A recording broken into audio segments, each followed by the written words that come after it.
One of the most reported stories on the television and radio this week is that people in their 40s are becoming depressed. They're dissatisfied with life, and they want and need a change. My guest today, Minister Tona, found himself in exactly that same position when he turned 40. But instead of becoming downtrodden, he found something that changed his life forever. He found God, and thousands of people are glad that he did. Tony has encouraged the change in people's lives as well. Tona just received an award from the United Black Clergy on Dr. Martin Luther King Day just recently. 40 years later, Tony was born again as a Christian soldier, and his calling was to work the streets with the poor, the homeless, drug addicts, alcoholics, and those in need. Working in the front lines, Tony has seen his share of the human tragedy: murders, suicide, sickness, hunger of adults and of children. They are all in Tony's workplace. Police carry mace, a baton, and a gun to protect themselves.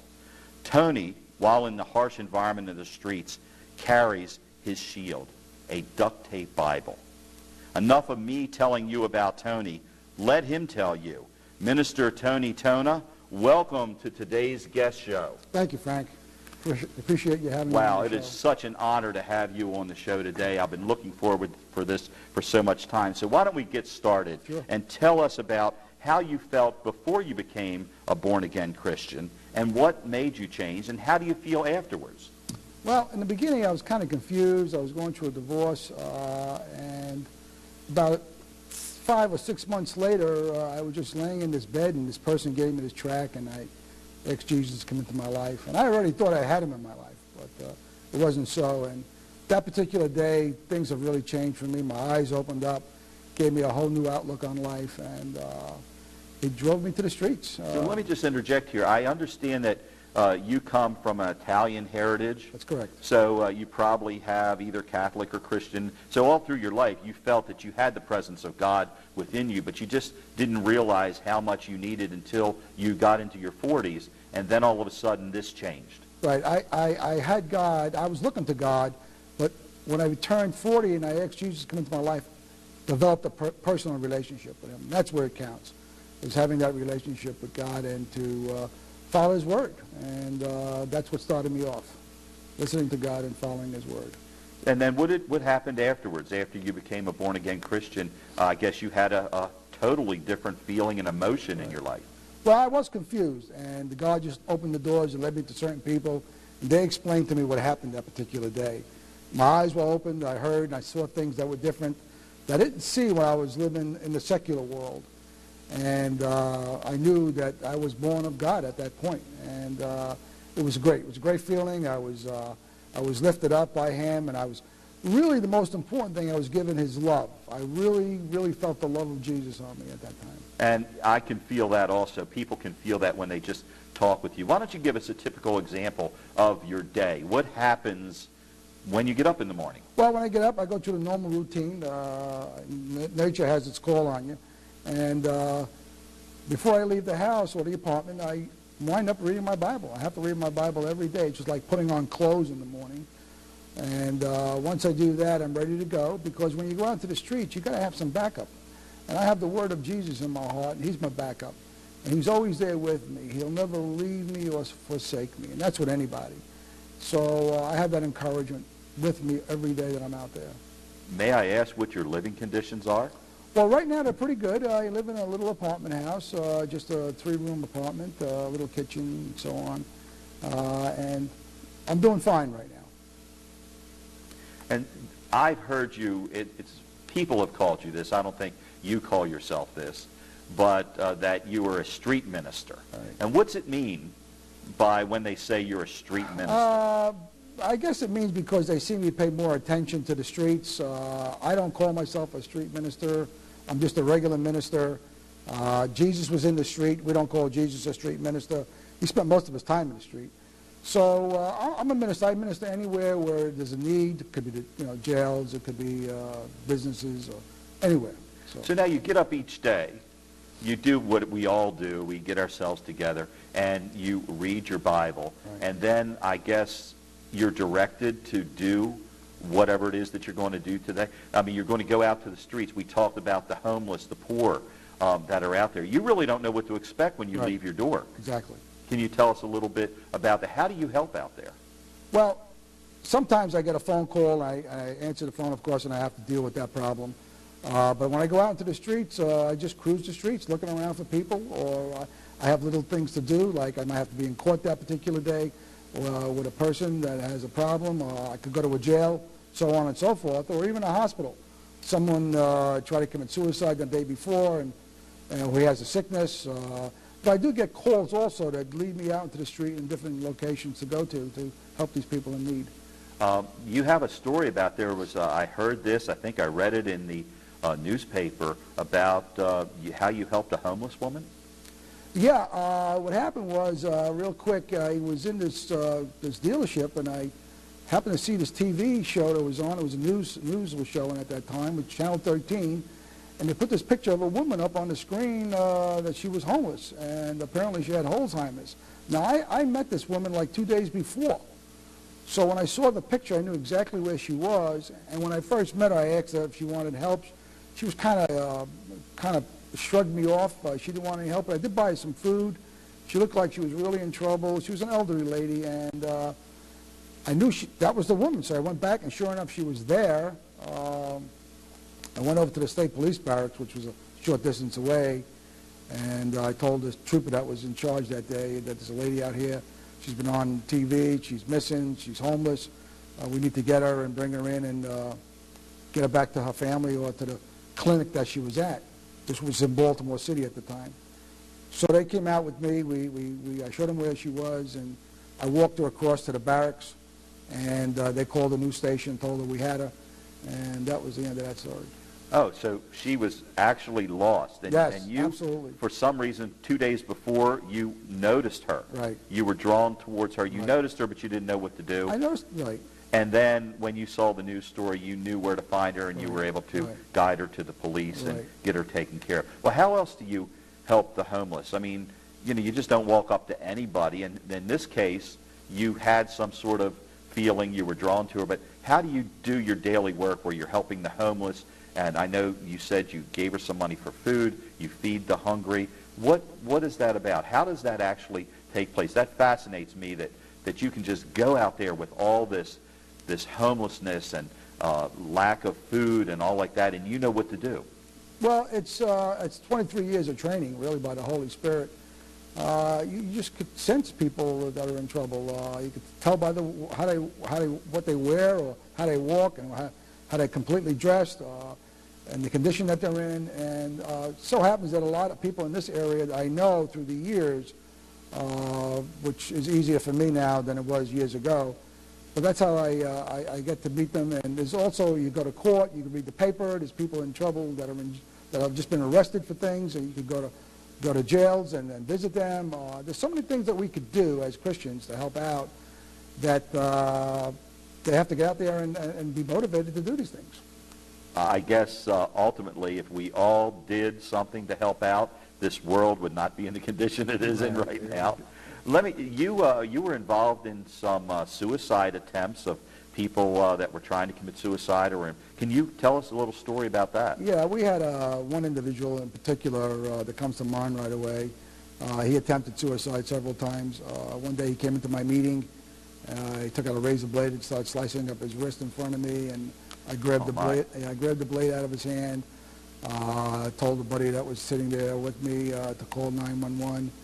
They came in and took him out, and several years later, unfortunately, he did kill himself. And it's a horrible situation. There's a lot of people out there that have that thought on their mind, and I just pray that they remove that thought. And it's a hard situation to be in. Well, tell me about this meeting you were having. I didn't know about that. What is that about? Well, occasionally I hold meetings once a week. Anybody's welcome that has a problem or not a problem. They come down and meet me at this location, and I'll just talk to them and counsel them. It's all free. There's no charge involved. And by the way, I don't charge anybody any money for working with them, or even for gas or anything. Over the years, never took a dime for fuel. And I don't take a salary. So I just depend on the Lord to meet my needs as I go along every day. Quite a unique individual, Minister Tony Tona, I'll tell you that. But in the streets, there are handguns. There are people that are carrying guns and knives, and it's a dangerous place that you work. By the way, let me see, can you hold up your Bible? Looks like that's been through quite many wars there. So, I mean, people with the handgun and so forth. Tell us a little bit about that. Do you have any stories about what you've encountered in the streets? Oh, yeah, I've had several stories about guns. One particular guy found in the street, he's an ex-Marine. He was carrying a weapon. He was out there, I think, 10 years. And he had a problem. I took him got him to the hospital. He had a problem holding his water, and he had other problems with him. And it happened to be the gun was in his bag, which I didn't know at the time. And when I got to the hospital following the ambulance, I went to the car to get his identification out that was in the bag.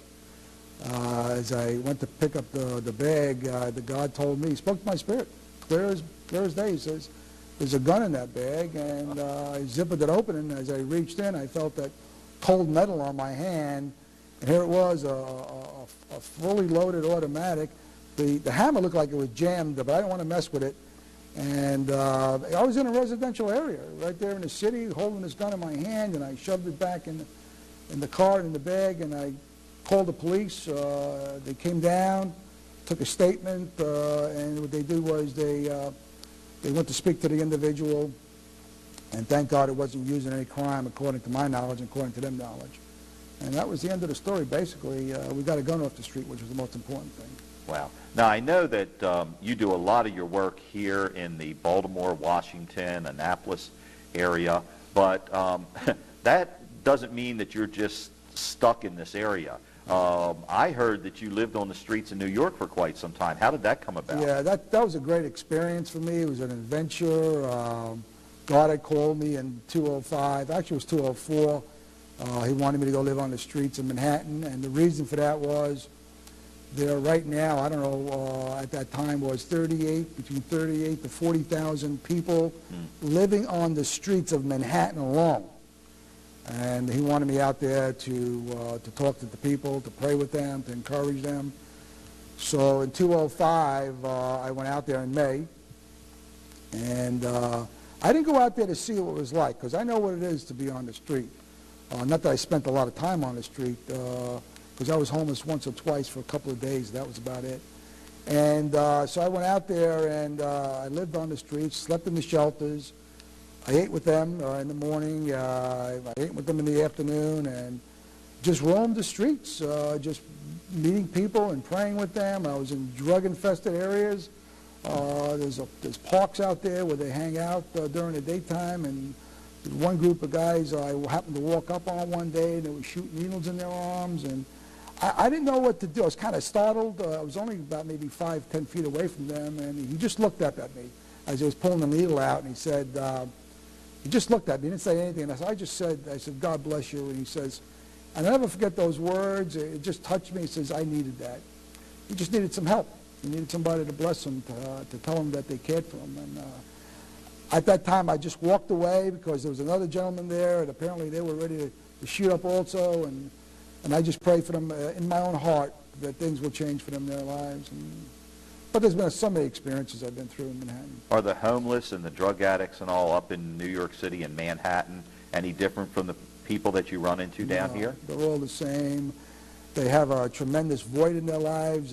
They have a tremendous need in their lives. A lot of them I noticed through the years just were grown up and in a family that didn't show enough love to them. And if they want their life to change, or anybody wants their life to change, all they have to do is just ask Jesus to come into their lives, and definitely their lives will change. You have a story about a homeless father and son. Can you tell me a little bit about that? A real sorry story. Gentleman I've been working with for years in the city, probably over 12, maybe 13 years, and just bringing them food, and sometimes I will ask them to come to my apartment and house them for the night or put them in a motel. And there was many, many times where I've asked him to come to my apartment and he refused, but I put him in motels to keep them warm, especially during the harsh winter months. And it was a pretty long time I was working with them and counseling them, been in and out of jails with them, helping them out. And one day, after 12, 13 years, I received a call actually from his son. Now, this is before I met the son. And what happened actually was after I called the son 20 years later. I finally got a hold of him and told him his father was living down here in the streets. And what happened was I put his father in contact with the son he hadn't spoke to in over 20 years. The father left the house when he was 2 years old, left his wife and the boy at 2 years old. And they finally got together after 20 years of not talking or even seeing his son or his family at all, because they lived in Massachusetts and he lived in this area.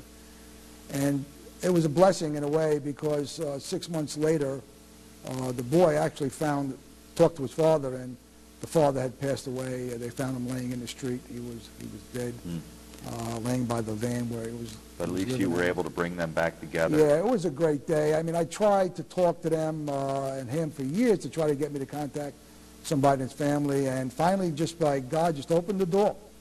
And I got a hold of the family, and the son was there, and he was with me at the time, Dave, and he put him in contact with the boy, and they spoke, and it was the first time. Now, speaking of doors opening, I understand that you actually went to Haiti.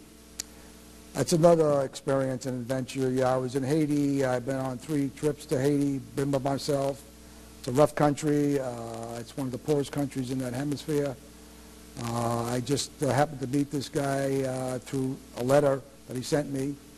I was a minister, and I replied back. I sent him some money, and he kept sending me letters also. And the Lord had asked me, he said, why don't you just take a trip over there? And so I made up the arrangements to go over there, and it was kind of rough getting off that plane going into that airport. It's just a mob of people. They're all looking to grab you, take your bag, take your money. And I didn't know even what this guy looked like. And eventually I made some calls. I didn't know who I was talking to. And they sent his wife down, one of the servants. They came down and picked me up. And again, I didn't even know who they were. They told me they knew the pastor, but I wasn't sure in my own heart, because they could have took me somewhere and just dumped me and robbed me at that point. You were there alone at the time. Yeah, I was there alone and didn't know anybody. Now, you think in a trip like that, you're there by yourself. You just can't pick up a phone and say, hey, come and get me. I'm stuck or my car broke down, because I didn't know anybody there. You know, I would have to call the United States to get somebody to come over. But I didn't know where I was. So everything did work out. I got to meet the family. The minister I stood with at his home. And that was kind of exciting.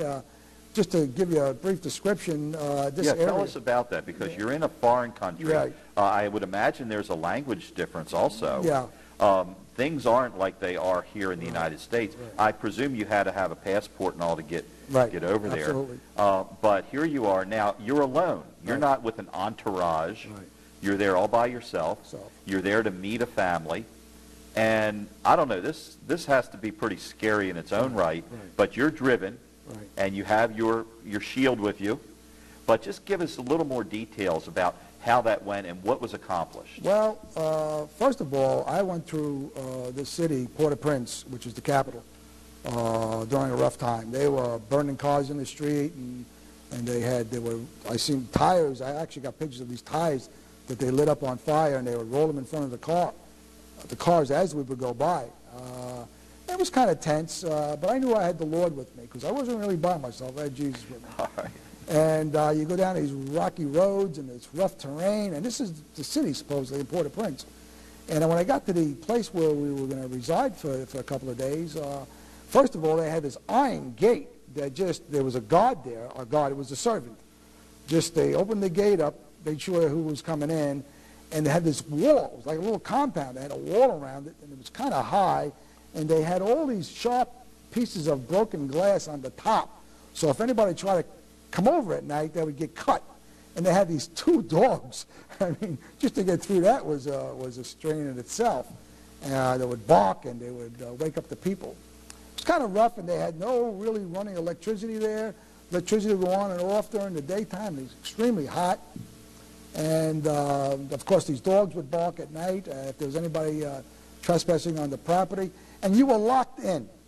It's amazing. You were actually locked in. It was like a cell. They had bars in all the windows. Well, they were just actually openings. They were not really, there wasn't much glass around, but they had these bars, the doors. As you were going these doors, there was bars on them, just like going into a cell. And so you were locked in at night, and you couldn't get out unless you had a key. So it was like being kept in prison. And what was your purpose there? Why were you there? What were you going to accomplish by being there? Well, again, the Lord told me to go there. He wanted me to go out and help the people and to pray with them and talk to them about Jesus and to preach. And I did go out there and preach. And what I did was I would go down to the city. I have this money with me, and I would go out and buy this groceries. I would buy like beans and rice and oil, and I would buy all different things to keep them going for the week, and I would bring it in, and we'd distribute it to the orphanages, or we'd bring it into different locations and distribute it to the people. So you would leave the compound each day and go out to the villages? Right. Oh, is that how that works? Right. I will also preach, and I will also give the ministers money, because there's no way of making a living out there. The people were just poor, so it was kind of hard. Now, you have another interesting story about Katrina. I mean, one of the greatest disasters in modern time. Right. And so you helped out with the Katrina disaster also? Right. In the beginning, I went down. God told me to go down and look over the situation. I went down, and when I was down there, God told me that he wanted me to buy cars for the people.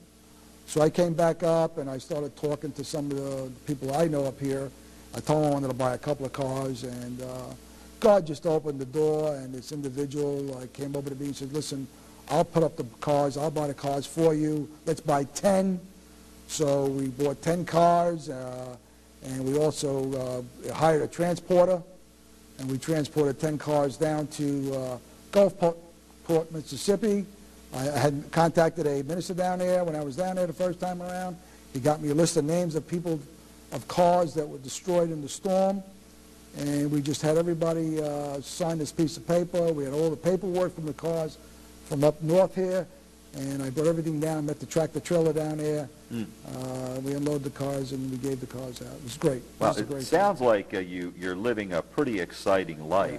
And I know that some of the people that you run into on the streets, that many times they have their own problems. They're mixed up. They're confused. Right. And maybe some of them have warrants out against them and so forth. Right. I understand that you actually help the police when they have a warrant and they don't know about it, that they could turn themselves in and make it a lot easier for themselves than having the dog come after them or something. Right, right. Actually, I've had them escape from jail and meet me at my door in the morning when I would go down for my meetings.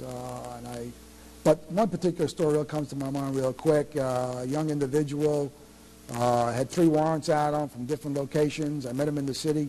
He was at a shelter, and I talked to him for a while. And a week later, I met up with him again, and I convinced him to turn himself in. So what I did was I got him. We went back to Delaware. We were in Jersey also, where he had a warrant, and Maryland too. And I got all those 3 warrants taken care of with him. He was picked up on a drug arrest. He went across state lines, so it was kind of hairy there for a while. But that was one incident, along with others that I've helped out through the years. And again, always remember this, Frank, that Jesus gets the credit for everything. I'm just here as a servant, and that is my main function, and I just give the glory to God all the time. He gets the glory. Well, now here you are. Here you are, this guy that's going out into the streets, that wakes up in the morning, that really doesn't know how the day is going to unfold.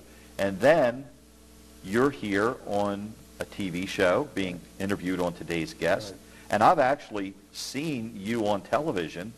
Right. You have your own TV show. How did the TV ministry get started? I mean, that's sort of like a far cry from the streets, but you're able to reach so many people and help so many people and bring people into the fold of knowing Jesus and the Lord. So how did that happen? Well, it happened through a couple of dear friends of mine. One was a judge, one was a police officer. They interviewed me on their TV show, local police TV show, and actually twice. And that's how I got started. Lord put it in my heart that after 20-something years of being in the street, and I still work the streets, he wanted me to start a TV program, which I did. I got to meet the people.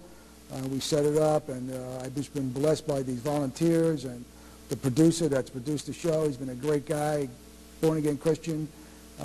He got me on, and we started working, and so on and so forth. And right now, I've probably done about 35, 36 shows, all told, with the two different groups over the years, and it's been definitely a blessing for me. No money involved. I don't ask for money.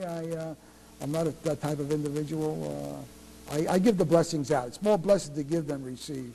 That's what the Lord teaches us. Well, you know, the Lord feeds the birds, and he takes care of Minister Tony and all like that. I know that you have a website, right, and it's Tona, TONYTONA.org, O-R-G, right, and some of your sermons are on the website, right, where people can view those. Right. They're very powerful. Every one of them is unique. It comes from your heart, comes from the Lord. Right. And when people watch that, they can really be touched. Right. So if anybody would like to see that, it's TonyTona.org, and you can take care of that. So, Tony, we only have a few seconds left, about 30 seconds or so. And why don't you just give our viewing audience a little bit of your thoughts and how you can help them and how they can help you and help the world in general? Well, I think the purpose is not to help me, or I think it's to help to serve Jesus is the main thing.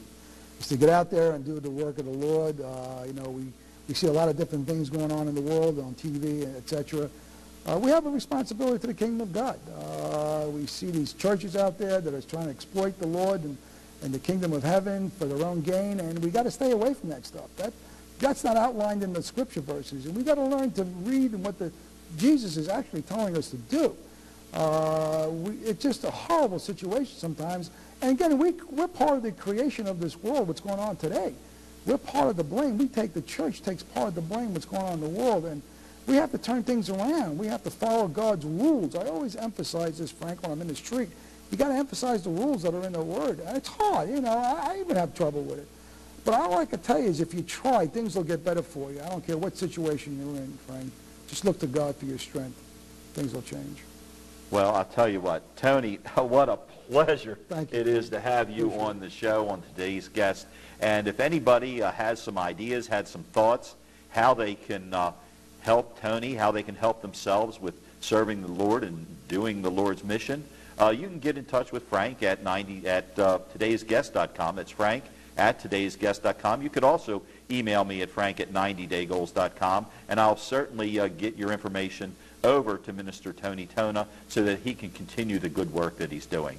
So for everyone, I will look to you for the next show on Today's Guest, and we'll see you next time. Thank you.